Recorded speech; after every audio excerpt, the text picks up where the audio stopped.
నమస్తే అమిగోస్, ఇప్పుడు నేనున్నాను బుద్ధగయలో. తెలుసు కదా, బుద్ధునికి జ్ఞానోదయమైన ప్రదేశమే ఈ బుద్ధగయ. బౌద్ధులకి 4 ఇంపార్టెంట్ హోలీ సిటీస్లో ఒక హోలీ సిటీ ఈ బుద్ధగయ.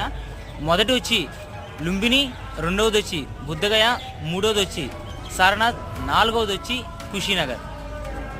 లుంబినిలో వచ్చి గౌతమ్ బుద్ధుని జన్మస్థలం, బుద్ధగయ వచ్చి గౌతమ్ బుద్ధునికి జ్ఞానోదయమైన ప్రదేశం, సారనాథ్ తన ఫస్ట్ సెర్మోన్ ఇచ్చిన ప్రదేశం, అట్లానే కుషీనగర్ వచ్చి తన మహాపరినిర్వాణం చెందిన ప్రదేశం. అమిగో మనకైతే ఎదురుగా కనిపిస్తుంది కదా అమిగో, చాలా చాలా పెద్ద టెంపుల్. అదే మహాబోధి టెంపుల్, మెయిన్ టెంపుల్ బుద్ధగయలో.